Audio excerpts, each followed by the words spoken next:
Hello दोस्तों, रोज़ की तरह आनंद लिखनी ब्लॉग में सबका हार्दिक स्वागत है। सबके मंगल भविष्य की कामना के साथ दोस्तों, आज शुक्रवार का दिन 24 नवंबर 2023, कार्तिक मास और द्वादशी तिथि और शाम 7:06 तक दोस्तों द्वादशी तिथि रहेगी और चंद्रमा का प्रवेश मीन राशि में है। शुक्रवार का दिन है दोस्तों। शुक्रवार का दिन जो है माँ लक्ष्मी और दुर्गा माता का प्रतीक माना जाता है और शुक्रदेव को समर्पित होता है। ख़ास तौर से इस दिन दोस्तों हमें लक्ष्मी माता की पूजा और उपासना करने से हमारे जीवन में किसी प्रकार की आर्थिक तंगी नहीं रहती है, धन धान्य की सूचक है और शरीर को दोस्तों हमेशा साफ सुथरा शुक्रवार के दिन माता का ध्यान लगाया जाता है, तो शरीर को साफ सुथरा रखना चाहिए। खट्टी चीज़ों को खाने से परहेज करना चाहिए और शुक्रदेव की और लक्ष्मी की पूजा करनी चाहिए। और शुक्र ग्रह जो है दोस्तों माता लक्ष्मी और माता दुर्गा को समर्पित है और वैभव और विलास का दिन इसको माना जाता है, वैभव का प्रतीक है। इस दिन दोस्तों भगवान यानी इसी परिप्रेक्ष्य में दोस्तों आज 24 नवंबर 2023 है, तो तुलसी विवाह का भी प्रसंग है दोस्तों। भगवान विष्णु ने के शालिग्राम स्वरूप के साथ तुलसी विवाह करने की परंपरा इस दिन है दोस्तों। इस दिन विधि पूर्वक तुलसी विवाह करने से जीवन में सारे कष्ट दूर हो जाते हैं और माना जाता है कि तुलसी विवाह का आयोजन जो भी व्यक्ति करता है उसे अत्यधिक शुभ फलों की प्राप्ति होती है और जीवन की तमाम मुसीबतें हैं, अड़चनें हैं, वो समाप्त हो जाती हैं। घर में बरकत आती है और धन संबंधी समस्या से राहत मिलती है। हमारे हिंदू धर्म के अनुसार तुलसी विवाह का बड़ा महत्व है। मान्यता है कि ऐसा करने से ये तुलसी विवाह करना कन्यादान के समान ही पुण्य फलों का द्योतक है। घर में सुख समृद्धि और खुशहाली आती है। कार्तिक माह की एकादशी का बहुत ही महत्व है दोस्तों। एकादशी को तुलसी विवाह किया जाता है और कन्यादान से भी बढ़कर यह पुण्य पर्व मनाया जाता है। पौराणिक कथा के अनुसार दोस्तों एक बार माता तुलसी व भगवान विष्णु से नाराज़ हो गई थी, तो उन्होंने भगवान विष्णु को पत्थर बन जाने का श्राप दे दिया था और भगवान विष्णु तुलसी माता से ही, इसीलिए भगवान विष्णु का तुलसी माता से विवाह हुआ। ऐसा हमारे आध्यात्म और पौराणिक विचारधाराओं में है। लक्ष्मी का और तुलसी जो है दोस्तों लक्ष्मी की प्रतीक मानी जाती है, लक्ष्मी की अवतार हैं। तो रामचंद्र जी, परम ब्रह्म परमेश्वर भगवान रामचंद्र जी तमसा नदी के किनारे रामचंद्र का जब वन का प्रसंग चल रहा था, तमसा नदी के किनारे उन्होंने पहली रात व्यतीत की। दोस्तों उनके जीवन में कृतज्ञता पूर्ण रूप से समाहित थी। तो कृतज्ञता दोस्तों हमारे जीवन में अच्छाई को पहचानने की अनुमति देता है। अगर हम कृतज्ञ होते हैं किसी काम के लिए तो हमारे अंदर अच्छाइयाँ होती हैं। हमारे जीवन में अच्छी चीज़ों पर हमारा जीवन में जो भी होता है अच्छी चीज़ों का ध्यान आकर्षित होता है और सराहना, और हम अच्छा कार्य करते हैं, कृतज्ञता से हमें सराहना मिलती है और लगातार हमें अपने चारों तरफ की खास चीज़ों की याद दिलाता है। जिस प्रकार परम ब्रह्म परमेश्वर भगवान रामचंद्र ने वन को गमन करके, वन में अपना प्रस्थान करके जब वह जाने लगे तो अनेक प्रकार की विषमताएं थी, विषमता का माहौल था, लेकिन उनको किसी प्रकार की कृतज्ञता के भावों से संचित थे, तो उनको कोई भी विषम भाव भी उनको सम लगने लगे। और कृतज्ञता का यही महत्व है दोस्तों, नकारात्मकता को भी सकारात्मक मनोवैज्ञानिक ढंग से कृतज्ञता को दृढ़ता और लगातार अधिक खुशी के साथ अपने जीवन में चरितार्थ करें। कृतज्ञता हमारी सकारात्मक भावनाओं को महसूस करते, अच्छे अनुभवों का आनंद देने और अनेक प्रकार के हमारे स्वास्थ्य लाभ के लिए बहुत ही प्रतिकूल परिस्थितियों से निपटने और मजबूत होने में मदद प्रदान करता है। जिस प्रकार मर्यादा पुरुषोत्तम भगवान राम जी ने कृतज्ञता के बल पर ही विषमता में विषमता के भाव, सकारात्मक भाव, नकारात्मक को भी वो सकारात्मक भाव में व्यक्त करके अपने को कभी भी अभिशप्त नहीं करते थे, अपने को कभी दुखी नहीं करते थे, हर परिस्थिति में प्रसन्न रहते। इसलिए दोस्तों, मानव जीवन में हमें कितनी प्रकार की परेशानियां होती हैं तो हमें हर कार्य में कृतज्ञ रहना चाहिए। कृतज्ञता हमें ईमानदारी के मार्ग पर अग्रसित करती है, हमारे अंदर विनम्रता आती है और हम अपने मूल्यों का आंकलन करते हैं। कृतज्ञता व्यक्त करने वाले व्यक्ति विनम्र होते हैं, ईमानदार होते हैं और मूल्यों की वास्तविकता को जानते हैं। ने जिस प्रकार रामचंद्र परम परमेश्वर भगवान रामचंद्र ने जिस प्रकार कृतज्ञता का के भावों से मानव जीवन के लिए अनेक विषमताओं में भी हमें अपने जीवन को कैसे कृतज्ञ बनाना चाहिए, उसको सकारात्मक नकारात्मक तो को अगर कोई हमसे बुरा बोलता है, गलत कहता है, गलत भाव रखता है, गलत चीज़ें कर रहा है, उसको भी हम अपने मार्ग, अपने जीवन के लिए सकारात्मक रूप में लेते हैं। बुराई को भी अच्छाई में व्यक्त करना, बुराई को अच्छाई में परिवर्तित करना, ये रामचंद्र की आदर्शता का सबसे बड़ा प्रमाण था। और इन्हीं प्रमाणों के आधार पर वो मर्यादा पुरुषोत्तम कहलाने लगे। अनेक प्रकार के भावों से जब बन जाने की विषमता थी, राजा दशरथ ने खुद कहा, और करे अपराध कोई और पाए फल कोई, कभी विजीत भगवान गति को जाने जरूर। यानी संसार में कोई अपराध करता है और उसका फल कोई दूसरा पाता है, तो विधि के विधान को कोई नहीं जानता है। लेकिन परम परमेश्वर भगवान रामचंद्र जी मर्यादा के अनुयायी थे। अपने संस्कारों से, कर्तव्यों से, कृतज्ञता से पूर्ण रूप से सुसज्जित थे और नकारात्मकता उनके जीवन में कभी भी नहीं आई। हर बुराई में भी उनको अच्छाई का एहसास होने लगा। इस प्रकार के भाव तुलसीदास जी ने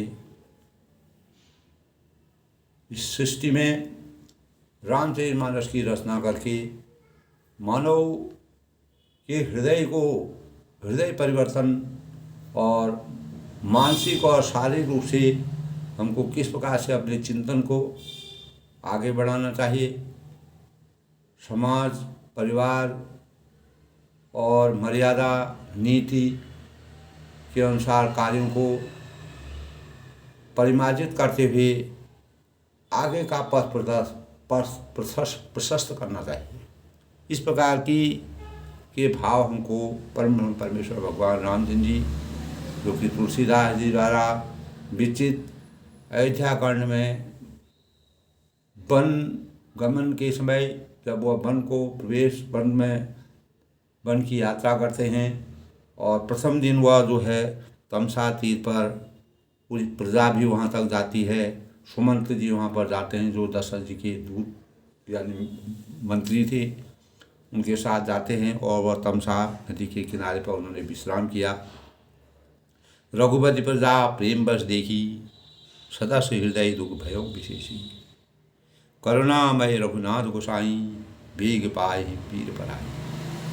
तब कहते हैं दोस्तों, प्रज्ञा को प्रेम बस देखकर और रघुनाथ जी के दयालु हृदय में बड़ा दुख हुआ। प्रज्ञा, एक बार मैंने आप लोगों को अपने उससे बताया था दोस्तों, प्रज्ञा को प्रेम बस इस संसार में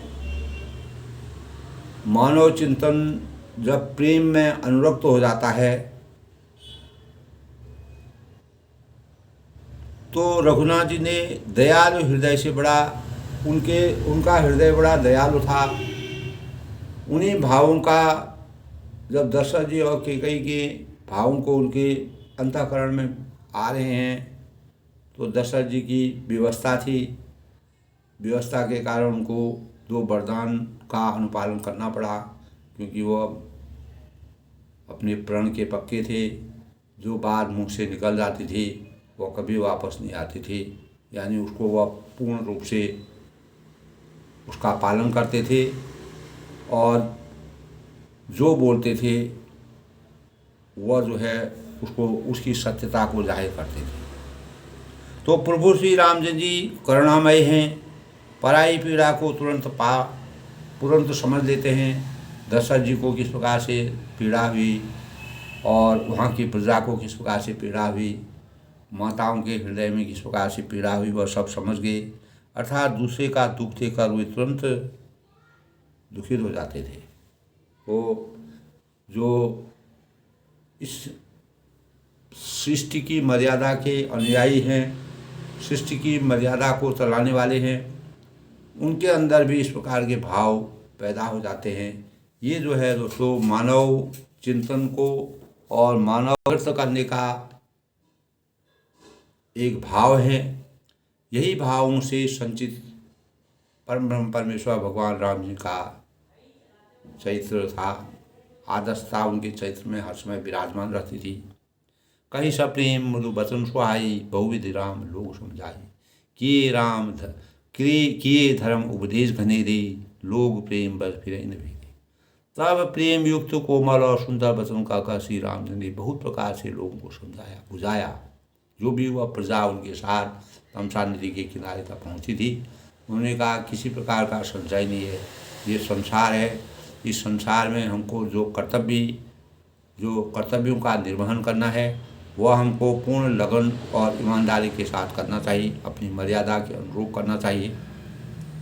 और बहुत सारे धर्म संबंधी अनेक प्रकार के जो हमारे धर्म की नीति के अनुसार जो उपदेश होते हैं, जो बातें होती हैं, जो सत्य है, जो हमारे जीवन में चरितार्थ होती हैं, उन बातों को प्रासंगिक करके प्रत्येक मन में उन बातों को डालने का प्रयास किया। परंतु प्रेम बस लोग लौटते नहीं। लेकिन इतना प्रेम उनके अंदर है।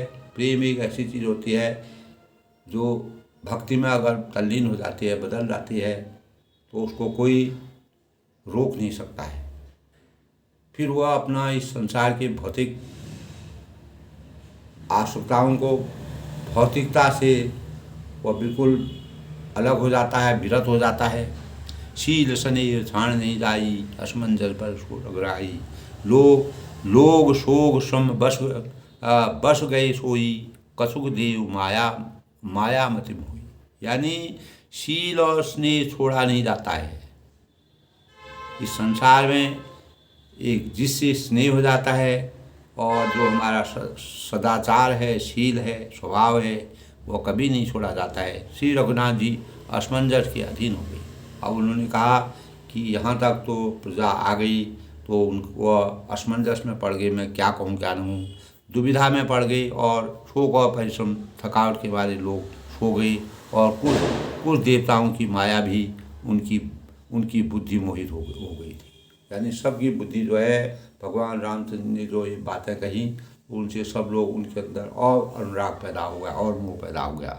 जब ही राम जुग जामनी बीती, राम सजीव सन सप्रीति, खोज मार रथ हाँ को बताता, हान उपाय वानी को गाता। जय जब दोपहर रात बीत गई, यानी 12 बजे के बाद जो है रात्रि आधी रात बीत गई, तब श्री राम जी प्रेम पूर्वक मंत्री सुमंत्र से कहा। तब उन्होंने किसी को पता न चले तो एकांत में जो है सुमंत्र जी से अपनी भाव को कहे, हे तात रथ की खोज मारकर, अर्थात पहियों के चिन्हों को दिशा का पता न चले, इस प्रकार रथ को हाँके और किसी उपाय से बात नहीं बनेगी। यानी इस प्रकार का प्रयास करें जिससे कि मतलब रथ ना चले, इस प्रकार का प्रयास करो कि मतलब किसी प्रकार से भी किसी को पता न चले।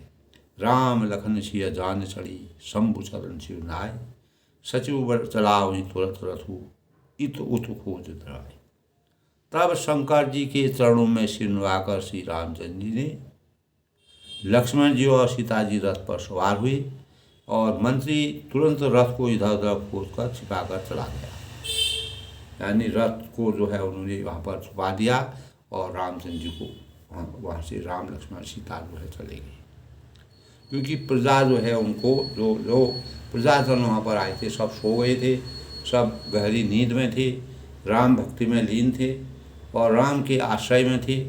तब रामचंद्र ने कहा कि इनसे छुटकारा, जब स्नेह इतना अनुरक्त हो जाता है तो उनसे छुटकारा पाना बड़ा मुश्किल होता है। इसीलिए परम ब्रह्म परमेश्वर भगवान राम जी को इस प्रकार का की सोच बनानी पड़ी और तभी शंकर भगवान शिव जी को जो अंतर्यामी हैं उनको उनका आशीर्वाद पाकर उनको सिर नवाकर अपना आगे को प्रस्थान करना शुरू किया। जागे सकल लोग वही गोरु, गी रघुनाथ भयमति जोरू, रथ कर खोज कहो नहीं पावहीं, राम राम कहीं सहु दिख पाव। तब क्या हुआ, सवेरा होते ही जब लोग जाग गए तो बड़ा शोर मचा के श्री रघुनाथ जी चले गए। रघुनाथ जी ने कहा ये ऐसे मानेंगे नहीं क्योंकि ये स्नेह में है और मुझे वनवास मिला है, ये लोग भी मेरे साथ अगर वन आएंगे तो ये ठीक नहीं है क्योंकि वनवास तो मुझे मिला है, उसका भागी मैं हूँ, मेरे को इसका ये कार्य मुझे करना है। इन ऐसे भावों को सोच करके जब सवेरा सब लोग सोए हुए थे। दोस्तों ये जब हम रामलीला करते हैं तो रामलीला के आयोजन में भी इस प्रकार के भाव दिखाए जाते हैं। जब पहले मतलब अभी भी रामलीला करते हैं तो इस प्रकार के भाव दिखाए जाते हैं कि रामचंद्र जी जो है वन को चले जाते हैं और प्रजा वहाँ तक वहाँ पर आती हैं। नदी के किनारे जो वो नदी है, नदी के किनारे पर वो सोए रहते हैं तो एकदम से नाव जो है सुबह लेते हैं और तब रामचंद्र जी वहाँ से चले जाते हैं। तो इस प्रकार से दोस्तों वृत्तांत जो है रामलीला का, जो रामचंद्र की लीला का जो आयोजन किया जाता है उसमें भी इस प्रकार के भाव आज भी विद्यमान है। आज भी वह उस प्रकार के भाव हम उस प्रकार की कलाओं को करके, उस प्रकार के चित्रण को करके, उस प्रकार के पात्रों को बना करके उस आयोजन का स्मरण करते हैं। परम ब्रह्म परमेश्वर भगवान राम जी का इतना स्नेह लोगों को था कि वो रामचंद्र जी को छोड़ना नहीं चाहते थे। मजबूरी में रामचंद्र जी का यही सोचा कि मर्यादा के अनुकूल वन मुझे ही जाना है, मर्यादा यही कहती है, नीति यही कहती है, इन लोगों को मैं परेशान ना करूं। इस प्रकार का उनका तब सवेरा उठते ही जब जागे तो उन्होंने रामचंद्र जी को कहीं नहीं दिखा, न रामचंद्र को दिखा न लक्ष्मण को। अब रामचंद्र जी को यहाँ पर इस प्रकार के भाव रचने थे दोस्तों, क्योंकि आगे की मर्यादा पूरी करनी थी। 14 साल का वनवास था, आगे जाना था। तब सब लोग जो है राम राम हरे राम करके पुकारते हुए चारों ओर दौड़ रहे, इधर उधर लोग विचार रहे, उनको पता ही नहीं कि रामचंद्र जी कब निकल गए। देखिए ये मर्यादा पुरुषोत्तम भगवान रामचंद्र जी का चरित्र चित्रण है दोस्तों। मनों बार निधि बूढ़ जहाजू, भयों विकल बरम बने समाजू, एक ही एक दे उपदेशु, तजे राम हम जन करेशु। तब मनों बार निधि बूढ़ जहाजू, मानो कि समुद्र में जहाज डूब गया। उनके लिए ऐसा हुआ कि जैसे समुद्र में जहाज, समुद्र इतना विशाल होता है और इतना विशाल समुद्र होने पर ऐसा लग रहा है कि अब वहाँ का परिवेश उनको ऐसा लग रहा है कि जहाज समुद्र में डूब गया है, जिससे व्यापारियों का समुदाय बहुत ही व्याकुल हो जाता है। और दूसरे को उपदेश देते हुए श्री रामचंद्र जी ने हम लोगों को क्लेश होगा यह जानकर छोड़ दिया। यानी हम लोगों के अंदर किसी प्रकार का क्लेश होगा, बात बढ़ेगी, अनेक प्रकार की सोचेंगे वह इस प्रकार की, तो रामचंद्र जी ने जो है उनको छोड़ दिया। इस प्रकार के भाव वहाँ पर उनकी मजबूरी थी, मर्यादा की रचना करने के लिए, मर्यादा को आगे बढ़ाने के लिए, और दूसरों को कष्ट न दे करके अपने को ही कष्ट दे करके अपने कार्य में लगन के साथ आगे बढ़ना उनकी मर्यादा का प्रथम उद्देश्य था दोस्तों। और निदहि आप सराय मीना, धिग जीवन रघुवीर बिहना, जो पे प्रिय वियोग विधि गिना, तो कस मरण न मांगे दीना। तब वह कहते हैं, वे लोग अपनी निंदा करते हैं, अपने को स्वयं कोस रहे हैं और मछलियों की सराहना करते हैं। और क्यों करते हैं? श्री राम जी के बिना हमारे जीने को धिक्कार है। अगर रामचंद्र जी वन को चले गए, हम लोग तो सब यहाँ अनाथ हो गए, बिल्कुल राम सिंह के बगैर हम अनाथ हो गए। और विधाता को यदि प्यारे का वियोग ही रचा था, अगर इस प्रकार का वियोग रचा था, तो फिर उसने मांगने पर मृत्यु क्यों नहीं दी? तो हमको मृत्यु दे देते जो हमको रामचंद्र से, यानी रामचंद्र जी को विरह हो रहा है, लेकिन विरह का वास्तविक वह कह रहे हैं कि हमको तो प्रजा इतनी दुखी होगी कि उनको रामचंद्र के विरह का सा व परिवेश महसूस हो रहा है। तब वह कह रहे हैं कि विधाता ने ऐसा क्या जाल रचा जिससे कि हमको ये सजा मिली। यानी यही विधि करत प्रलाप कलापा, आई अवध भरे प्रतापा, विषम वियोग न जाए बखाना, अवधि आस राख। तब वो कहते हैं इस प्रकार बहुत से प्रलाप करके दुख करके और संताप करके अपने मन में अनेक प्रकार से सब लोग अपने अपने विचारों से भावों से सोच रहे हैं। अयोध्या में आए इन लोगों ने, अब वह लौट करके अयोध्या को चले गए, उनकी मजबूरी थी। रामचंद्र तो वहाँ से चले गए दोस्तों। अनेक प्रकार से ऐसे प्रकरण मिलते हैं दोस्तों, जब परम ब्रह्म भगवान के रूप में अगर कोई अवतरित होते हैं, वो चंद सेकंड के लिए, कुछ समय के लिए जो है आपको इस प्रकार के अनेक प्रकरण हैं जो वहाँ पर भगवान किसी की परीक्षा करते हैं, उस परीक्षा में भगवान दिखते हैं और एकदम से वो अंतर ध्यान हो जाते हैं। इसीलिए भगवान परम ब्रह्म परमेश्वर भगवान राम जी आधी रात को अंतर ध्यान हो गए। उनकी महिमा थी, वो अंतर्यामी थे, मर्यादा की रचना को जानते थे। पूरा जो लोग इस प्रकार से नींद में व्यस्त हो गए, सब राम जी की कृपा थी। और किसी को भी अपने से, यानी अपने लिए किसी को भी दुखी देखना नहीं चाहते थे। और राम दरस हित नेम व्रतो, लगे करन नर नारी, मनों को कोकी कमलो दीन विहीन तमार। तब स्त्रियां हैं, पुरुष हैं, जो भी स्त्री पुरुष है, पूरी प्रजा है, वह कहते हैं कि रामचंद्र के दर्शन के लिए नियम और व्रत करने लगे। ऐसे दुखी हो गए जैसे चकवा चकवी कमल और कमल सूर्य के बिना दीन हो जाते हैं। चकवा चकवी के बगैर जैसे मलिन हो जाता है, उसी प्रकार कमल के फूल पर जब सूर्य की गर्मी पड़ती है, रोशनी पड़ती है, किरण पड़ती है, तो कमल मुरझा जाता है। उसी प्रकार वह प्रजा वहाँ पर रामचंद्र जी कमल हैं। रामचंद्र जी इस प्रकार के हैं कि वह लोग जो हैं कमल के समान, रामचंद्र जी का जो प्रकाश है उनके बगैर, जो उनका तेज था, उनकी जो छवि थी, उनका जो विराट रूप था, उसके सामने वह लोग जो है मलिन हो गए। उनके पूरे शरीर के विशाल शरीर का मनन करके, उनका ध्यान करके, उनको अपने आत्मा में रख करके वह जो है विरह में डूब गए। सीता सचिव शहीदो भाई, श्रृंग वीरपुर पहुँचे जाई, उतरे राम देव सर देखी कीन दंडवत हर ऋषि। सीता जी और मंत्री सहित दोनों भाई श्रृंगेश्वर जा पहुँचे। अब दोनों भाई जो है सीता को लेकर के श्रृंगेश्वर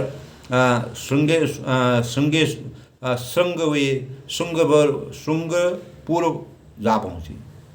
श्रृंगवीरपुर पहुँचते और तब वहाँ गंगा जी को देखकर श्री रामचंद्र रथ से उतर गए। तब गंगा को उन्होंने, गंगा पवित्र की प्रतीक है, पवित्रता की प्रतीक है, वहाँ पर जाकर के उन्होंने वहाँ उतर गई और बड़े हर्ष के साथ उन्होंने दंडवत किया। तो भगवान रामचंद्र ने गंगा जी को भी दंडवत किया, प्रणाम किया और मर्यादा के अनुसार दोस्तों मानव रूप में अवतरित थे। इसीलिए उन्होंने अपने को में परम ब्रह्म परमेश्वर मर्यादा पुरुषोत्तम थे, लेकिन वह मर्यादा की रचना करने के लिए मानव रूप में इस प्रकार से जो मानव के कर्तव्य होते हैं, जहाँ पर हम जिस प्रकार का कार्य करते हैं, हमारे जो देव होते हैं, तो जहाँ पर जिस प्रकार का हम किसी भी देवता की पूजा करते हैं, आराधना करते हैं, उसी प्रकार गंगा भी हमारे लिए देव तुल्य है दोस्तों। इसीलिए गंगा की पूजा की जाती है। गंगा पवित्रता की जगह है। इस संसार के सारे संसार के कष्टों को और अनेक प्रकार की विषमता को और अनेक प्रकार की गंदगी को गंगा में इतनी पवित्रता आ जाती है। गंगा पूरी गंदगी को पवित्र कर देती है। इसी प्रकार परम परमेश्वर भगवान राम जी का चरित्र इस प्रकार का था, जो गंगा के समान पवित्रता का प्रतीक था। तो तब उन्होंने जो है सीता जी और मंत्री सही दोनों भाई श्रृंगवीरपुर पहुँचे और वहाँ गंगा जी को देखा श्री राम जी ने उनको प्रणाम किया, उतर गए और हर्ष के साथ उनको बड़े खुशी के साथ उनको गंगा माता के दर्शन हुए। तब लखन सचिव से किए प्रणामा सबई सही सुपायु रामा, गंग सकल मुद मंगल मूला, सब सुख करन हरनि सब सूला। तब लक्ष्मण जी, सुमंत जी और सीता जी ने भी प्रणाम किया और सुमंत जी वहाँ तक वहाँ तक वह भी श्रृंगवीरपुर पर तक सुमंत जी उनके साथ चले गए और सबके साथ श्री रामचंद्र ने सुख पाया। और गंगा जी समस्त आनंद मंगलों की मूल हैं। जितने भी हमारे जीवन के जितने प्रकार हमको फलदायी होते हैं, जितने फल मिलते हैं दोस्तों, गंगा जी में स्नान करने से पवित्रता आती है और हमारे अनेक प्रकार के कष्ट दूर हो जाते हैं, हमारे संशय दूर हो जाते हैं, हमारा उद्धार हो जाता है, हमारे में पूर्ण रूप से परिवर्तन आता है। गंगा का इतना बड़ा पवित्रता की प्रतीक है। वे सब सुखों की करने वाली और पीड़ाओं को हरने वाली। कोई भी आदमी अनेक प्रकार की बीमारियों से ग्रस्त होता है, अनेक प्रकार के परेशानियों से ग्रस्त होता है, तो जब हम गंगा में, इसीलिए लोग पहले गंगा में स्नान करने जाते थे। आज गंगा को गंदा कर दिया है और अपवित्र कर दिया है, फिर भी गंगा जो है पवित्र ही कहलाती है दोस्तों। इस 144 करोड़ यानी इतनी संसार का भार, संसार की गंदगी उसमें जाती है, लेकिन फिर भी गंगा पवित्र है। हमारे देश की जनसंख्या इतनी ज़्यादा है, फिर भी उस समय का वातावरण अलग था दोस्तों। गंगा पवित्र थी और पवित्रता की प्रतीक थी और जनसंख्या का घनत्व तो बहुत कम था। तो ऐसे परिवेश में जो है गंगा पवित्रता की प्रतीक थी और रामचंद्र जी ने उनकी पूजा की। तो इस प्रकार सुखों को, अनेक प्रकार के हमको सुखकारी हैं, सुख देने वाली हैं और हमारी पीड़ाओं को हारने वाली हैं। इस प्रकार के भाव पर ब्रह्म परमेश्वर भगवान रामचंद्र ने विराजमान। कई कोटि कथा प्रसंगा राम बिलो कहीं गंग तरंगा, सचिव अनुजही प्रिय ही सुनाई।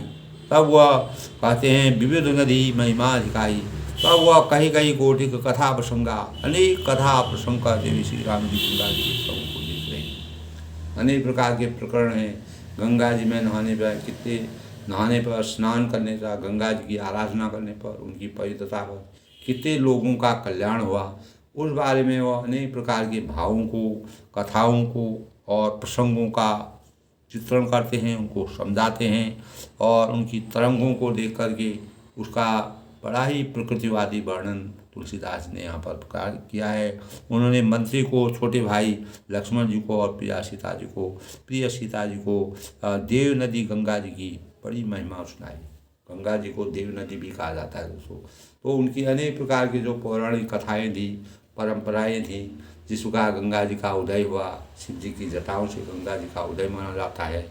तो इस प्रकार के पूरे जो प्रकरण थे, जो हमारे शास्त्रों की मर्यादा के अनुसार हैं, उनका विधिवत सबको, सीता जी को और लक्ष्मण जी को और सुमंत्र को विधिवत पूरा बखान किया, बताया, समझाया। मंजन कीन पंथ सम गयऊँ, सूचि चलो पियत मुदित मन भयऊँ, सुमिरत जाहि मिटहि सम जहाँ बारू, जहि सम लौकिक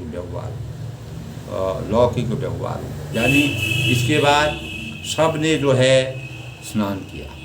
तब गंगा जी को प्रणाम करके उतरे और सब लोगों ने गंगा जी में पवित्र स्नान करके, और जिससे मार्ग का सारा जो उनकी थकावट थी, परेशानी थी, और पवित्र जल से जो है अपने शरीर को भी उन्होंने जो रास्ते की थकावट थी, यानी वह पूरे थके हुए थे, तो गंगा जी के पवित्र जल से जब उन्होंने स्नान किया, वो पवित्र हो गए, और पीते ही मन उनका प्रसन्न हो गया। गंगा का जल जैसे उन्होंने पिया तो वो आनंद मुक्त हो गए, या आनंद से विभूत हो गए, आनंद रत हो गए, और जिनके स्मरण मात्र से बार बार जन्मने और मरने का महान भ्रम मिट जाता है। तो उनके गंगा में इतना पवित्रता है दोस्तों, उनके स्मरण मात्र से ही हमारे जीवन के अनेक जन्म मरण के बंधन जो है हमेशा के लिए दूर हो जाते हैं। इस प्रकार का वृत्तांत है दोस्तों। उनकी भ्रम होना यह केवल लौकिक व्यवहार नर लीला है। तब वो कहते हैं बार बार जन्मने और मरने का जो हमारे अंदर जो भाव है वह हमेशा के लिए समाप्त हो जाते हैं, और उनको श्रम होना और केवल लौकिक व्यवहार नर लीला है। नर लीला ये चक्र है दोस्तों। इंसान जो है शून्य में पैदा होता है और शून्य में ही चला जाता है। हम अनेक प्रकार के कर्तव्यों का निर्वहन करके इस संसार को, अपने ये भौतिक शरीर को छोड़ करके नई आत्मा में प्रवेश कर जाते हैं। इस प्रकार के भाव जब हम गंगा नदी के पवित्र स्नान करते हैं और अपने आनंद का अनुभव करते हैं, तो वहाँ पर हमको इस प्रकार के भाव आते हैं।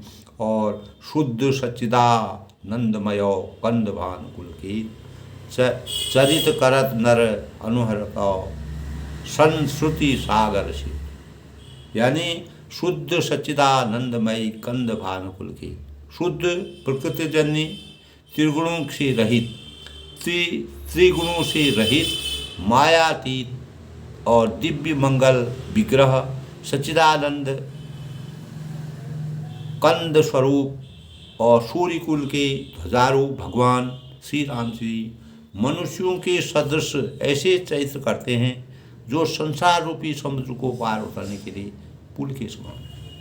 जिस प्रकार हम पुल जो है, इस जब अनेक बहुत बड़ी नदी, गंगा नदी जैसी पुल है, और गंगा नदी है, और उसमें जिस प्रकार से जब हमारे पुल जो हमारे जीवन को एक जगह से दूसरे भवसागर से पार कराती है, उसी प्रकार जिस प्रकार पुल से हम एक दिशा से एक छोर से दूसरे छोर में चले जाते हैं पुल के माध्यम से, उसी प्रकार परम ब्रह्म परमेश्वर भगवान रामचंद्र जी का भी इस प्रकार चरित्र है।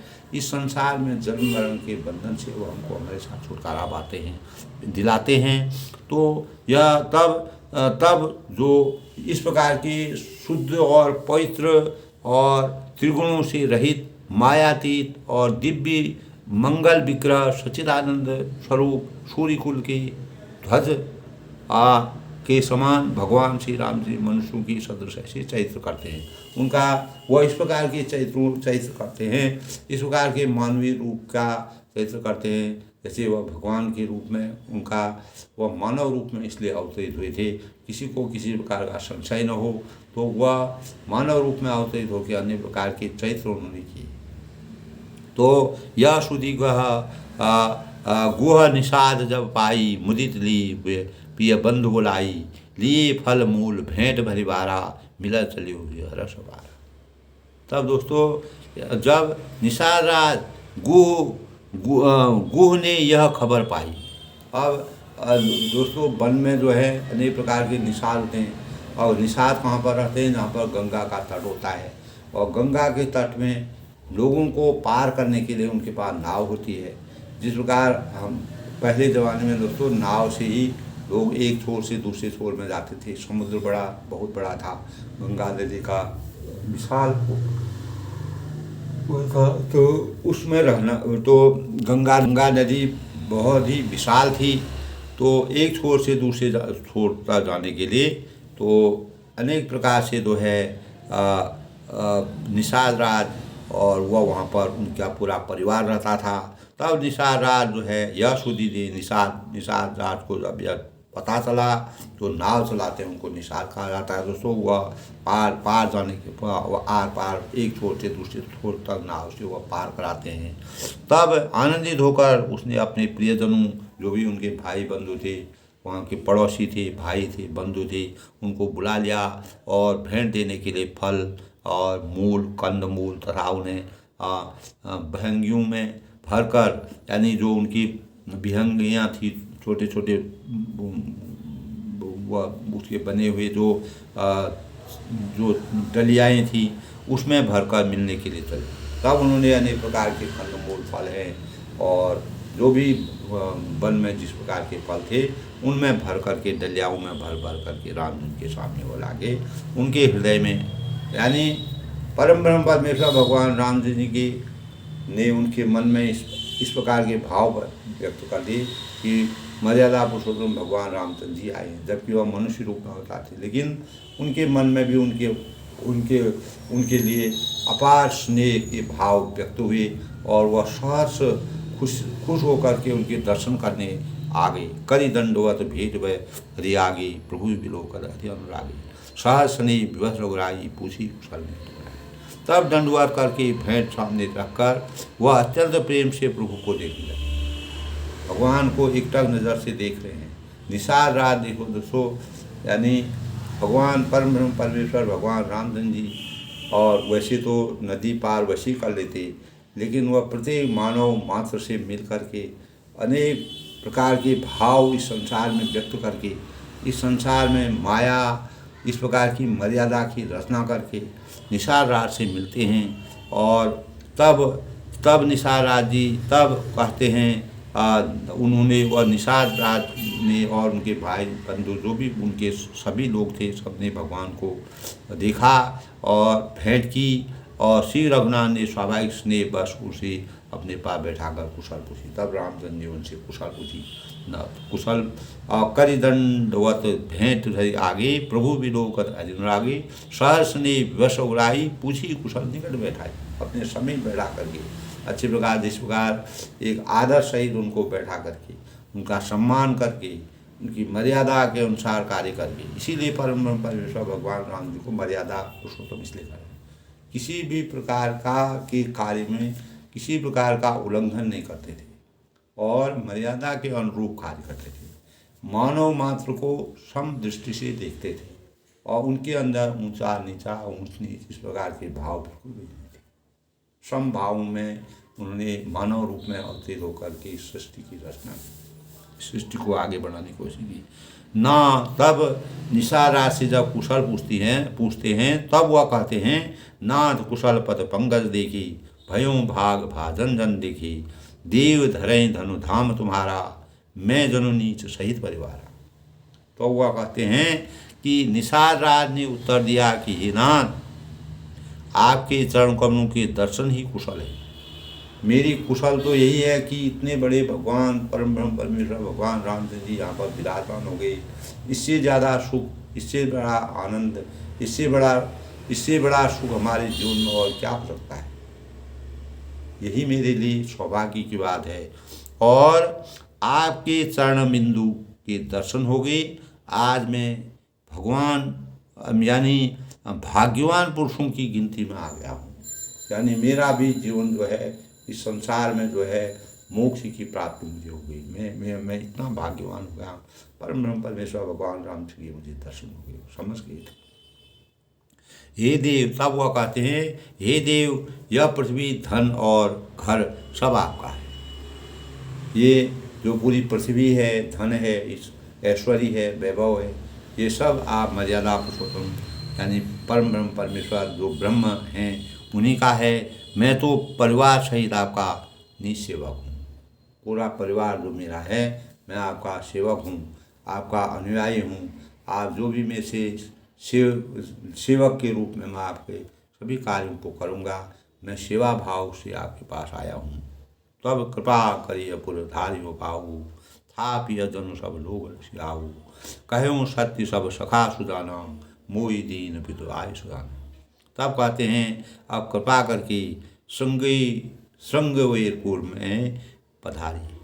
तब वो कहते हैं, श्रृंगवेरपुर में आप विराजमान होइए और इस दास की प्रतिष्ठा बढ़ाइए, जिससे सब लोग मेरे भाग्य की बड़ाई करें। और श्री राम जी ने कहा, हे सुजान सखा, कहूँ सत्य सब सखा सुजाना। तब कहते हैं, कहूँ सत्य सब सखा सुजाना। हे श्री राम जी ने कहा, हे सुजान सखा, हे मित्र, हे मेरे सखा, तुमने तो कुछ कहा सब सत्य है। तुमने जो कुछ कहा वह सब सत्य है। जो भाव तुमने व्यक्त किए वह मुझे अच्छे लगे, वो बहुत सत्य। परंतु पिताजी ने मुझको और भी आज्ञा दी है, यानी यहाँ पर रह करके मेरा कार्य नहीं होगा। पिताजी के आज्ञा अनुसार मुझे जो उन्होंने उपदेश दिए हैं, जो कार्य मुझे सौंपा है, मुझे बहुत कुछ कार्य करना है। इतने भर से मेरा कार्य नहीं संपन्न होगा, मुझे और भी बहुत कार्य, क्योंकि मुझे पिताजी की मर्यादा के अनुसार, रघुवंश की मर्यादा के अनुरूप जो पिताजी ने मुझे आज्ञा दी है, उस कार्य को मुझे पूर्ण करना है। बरस 4 बासु बनो, मुनिवत भी सुहार। इस समय भगवान रामचंद्र जी अब कहते हैं, जब वह वन को चले जाते हैं, अयोध्या में उन्होंने कुछ भी नहीं कहा कि मुझे वन मिला, कुछ नहीं। जब वो अयोध्या वन में प्रवेश कर जाते हैं, तब वह कहते हैं कि बरस 4 बासु बनो, मुनिवत भी सुहार। ग्राम बास नहीं उचित सुनी, गुहूँ भयऊँ दुर्भार। तब कहते हैं कि उनके आज्ञानुसार मुझे 14 वर्ष का मुनियों का व्रत और वेश धारण करके मुनियों के योग्य आहार करते हुए वन में बसना है। यानी पूरी मर्यादा के अनुसार जिस प्रकार के हमारे संस्कार हैं, संस्कारों के अनुरूप तो मुनि वेश में जो चीज़ किया जाता है, जो हमारा खान पान है, जिस प्रकार के भाव हमको अपने जीवन में करने चाहिए और जो हमारा कर्तव्य है, और 14 वर्ष तक मेरे को उसी व्रत और वेशभूषा का अनुकरण करना होगा, उसी वेश में मैं रहूँगा। और गांव के भीतर निवास करना उचित नहीं है। मैं गांव के किसी भी गांव में रहूँगा, मैं अरण्य वनों में रहूँगा। और यह सुनकर गो को बड़ा दुख हुआ। तब गो को जो निसार रात थे, उनको बहुत संताप हुआ कि इनको क्यों वनवास दिया। राम लखन सिय रूप निहारी, कहीं सप्रेम ग्राम नारी। ते पितु माँ तो कहूँ सखी ते कैसे, जिन पठई बन बालक ऐसे। अब कहते हैं, श्री राम जी, लक्ष्मण जी और सीता जी के रूप को देखकर, उनके स्वरूप को देखकर गांव के सब जो भी स्त्री पुरुष थी और जो वहाँ के लोग थे, वह सब आपस में चर्चा करते हैं और कहते हैं कि हे सखी, कहो तो यह माता पिता वो ऐसे माता पिता कौन होंगे जिन्होंने ऐसे सुंदर सुकुमार बालकों को वन भेज दिया। स्वाभाविक है दोस्तों, इतने सुकुमार थे, कोमल थे, कभी वन देखा भी नहीं था। लेकिन परम ब्रह्म परमेश्वर भगवान राम जी मर्यादा के अनुकूल थे और वह इस मर्यादा की रचना करने के लिए मानव रूप में अवतरित हुए। और सीता जी और लक्ष्मण जी के जीवन को भी उन्होंने उसी प्रकार से बना दिया। तब एक कहीं भल भूपति की ना, लोय लाग हमें बद बिदीना। तब निषाद पति उर्व अनुमाना, तर सिंसुपा मनोहर जाना। तब कोई एक ये भी कहते हैं कि सजा राजा ने अच्छा ही किया, इसी बहाने हमें भी ब्रह्मा ने नेत्रों का लाभ दिया। ब्रह्मा ने इस सृष्टि की रचना की है, तो ब्रह्मा हमने जो हमारे नेत्र हैं, उन नेत्रों का हम सुख भोग रहे हैं। परम परमेश्वर भगवान राम जी को अपने नेत्रों से साक्षात उनके दर्शन कर रहे हैं। और तब निषाद राज के हृदय में अनुमान किया कि तो अशोक के पेड़ की उनकी ठहरने के लिए मनोहर समझा। तो अशोक का पेड़ जो था उसके नीचे घर में वो नहीं रहना चाहते, अशोक का पेड़ था और वृक्ष के नीचे उनको रहना उनके लिए जगह बनाई। ले रघुनाथ ठाव दिखावा, कहूँ राम सब भान सुहावा। किसी प्रकार का सुख का अनुभव और आरामदायक जिंदगी वो नहीं बिताना चाहती थी। वन में मुनिवेश में माता और पिता की आज्ञा और राय के अनुसार जो उनको कर्तव्य निर्वहन के लिए भेजा गया था वन में, उसका उनको सहर्ष अनुपालन करना है, ऐसे भाव उनके मन में थे। तब ली रघुनाथ ठाव दिखावा, कहूँ राम सब भान सुहावा। पूर्जन करी जाहार कर आई, रघुबर संध्या करण सिधाई। तब उसने श्री रघुनाथ जी को जाकर स्नान दिखाया और रामचंद्र ने देखकर कहा कि यह सब कासे सुंदर है, पेड़ों के नीचे रहना मुझे सुंदर लगता है। और पूर्वास लोग जोहार अपने अपने घर को लौट गए और रामचंद्र जी संध्या करके पधारे। तब वो अपने संध्या करने के लिए वहाँ पर गए। गुह संवाद साध्री दशाई, कुश किसलय मई मृदुल साई। सूचि फल मूल मधुर मधु जानी, दोना भरी भरी राखी में पानी। तब गुह ने निषाद राज ने इसी बीच कुश और कोमल पत्तों की कोमल और सुंदर शास्त्री सजाकर यानी बिछौना बनाकर बिछादी और पवित्र मीठे और कोमल देखकर दोनों भर भर कर फल हैं मूल हैं पानी और उनके सामने रख दिया।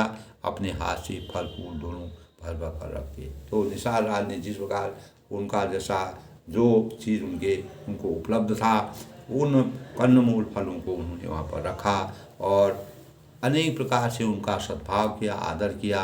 जो भाव ऐसे ही भावों को दोस्तों सखा मतलब एक निषाद राज जो हैं जो नाव चलाते हैं, एक छोर से दूसरे लोगों को ले जाने का काम करते हैं, उनसे भी रामचंद्र जी अपना रिश्ता नाता जोड़ा।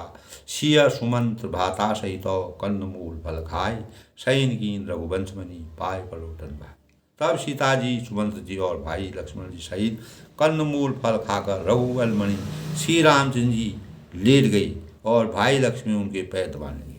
तब उन्होंने सबने अपना कंदमूल फल खा करके और सीता जी और रामचंद्र जी सब लेट गए। तब लक्ष्मण जी ने यही उनको उनकी माता ने सुमित्रा ने उनको दिया था कि जब भी रामचंद्र जी क्लेश में होंगे, परेशानी में होंगे, थकावट में होंगे, तो उस समय तुमको उनकी रक्षा करनी है, उनके सेवक की तरह आपको उनके साथ रहना है। इस प्रकार की आज्ञा उनको दी थी, इस प्रकार की सीख दी थी। उसी सीख का अनुपालन करते हुए लक्ष्मण जी उनके पैर दबाते हैं। इस प्रकार दोस्तों यानी परम ब्रह्म परमेश्वर भगवान रामचंद्र जी अनेक प्रकार की संसार के भौतिक सुखों से को त्याग करके वास्तविक जीवन की मर्यादा में जी करके इस संसार में इस प्रकार के भाव व्यक्त करते हैं कि हमें जो आज्ञा निर्देश जिन कार्यों को करने के लिए हमें कर्तव्य निष्ठता के साथ और ईमानदारी के साथ अपनी मर्यादा के अनुसार कार्यों को संचालित करना चाहिए। यही भाव आज के प्रकरण में, आज के प्रसंग में हमको मिलते हैं। यही प्रेरणा मिलती है कि दोस्तों कि हमें अपने जीवन में कितनी प्रकार की कठिनाई हों, कितनी भी विषमता हो, अगर वह सुख की प्राप्ति करना चाहते तो वह घर में रहते, लेकिन उन्होंने पेड़ की छाया में रह करके वन में जो वास्तविक रूप होता है मुनिवेश में, वन 14 साल तक वह जब वन में रहे तो पर्णकुटी के नीचे रहे, कहीं पर किसी घर में रहे और किसी के घर में नहीं। उन्होंने किसी प्रकार का सुख भोग नहीं किया, कंदमूल फल खाकर अपना जीवन आगे बढ़ाया। और परम ब्रह्म परमेश्वर भगवान राम जी थे, जहाँ राम अवध वहाँ जहाँ राम निवास दिवस जहाँ भगवान राम जी जहाँ हैं वहीं अवध हो जाता है। वही कंदमूल फल उनके लिए अमृत के समान है। दोस्तों इस प्रकार के भाव गुह और जो निषाद राज थे उन्होंने उनका सम्मान किया, आदर किया और जिस प्रकार से रामचंद्र जी की मर्यादा थी उन्होंने अपनी मर्यादा को कहीं पर भी नहीं तोड़ा। इसलिए दोस्तों आज के प्रसंग में सबके मंगल हो की कामना के साथ परम ब्रह्म परमेश्वर भगवान राम जी का आशीर्वाद सभी पर बना रहे। हमें भी अपने जीवन में कर्तव्यनिष्ठ होकर के और जो भी हमको कार्य दिया जाता है, जिन कार्यों का अनुपालन करने के लिए अ, हमको हमको आज्ञा दी जाती है, उसका हमको विषम परिस्थितियों में भी रहकर उसका सही तरीके से अनुकरण करके अपने जीवन को आगे बढ़ाना चाहिए। तभी हम मर्यादित जीवन जीने के योग्य हैं और तभी हमारा जीवन सार्थक हो सकता है। तभी समाज और हमारा परिवार, हमारा समाज, हमारा देश, चाहे हम किसी भी क्षेत्र में आध्यात्मिक राज्य किसी भी क्षेत्र में जाएं तो हमारी उन्नति होती है और हमारा सम्मान बढ़ता है। सामाजिक परिवेश में हमारा गुणगान होता है। इसीलिए भगवान रामचंद्र जी मर्यादा पुरुषोत्तम कहलाए दोस्तों। उनने किसी प्रकार का सुख भोग कहीं पर भी करने की इच्छा व्यक्त नहीं की। सबके मंगल भविष्य की कामना के साथ सब लोग खुश रहें, प्रसन्न रहें। अपने जीवन को इसी प्रकार परम परमेश्वर भगवान रामचंद्र जी ने जिस प्रकार से अपने कर्तव्यों का निर्वहन किया, हमें भी अपने कर्तव्यों के निर्वहन के लिए हमेशा इस प्रकार के कार्य करने चाहिए। अपने से बड़ों के द्वारा जिस प्रकार की आज्ञा दी जाती है उसका अनुपालन करना प्रत्येक मनुष्य का कर्तव्य है। यही आज की हमारे लिए प्रेरणा है।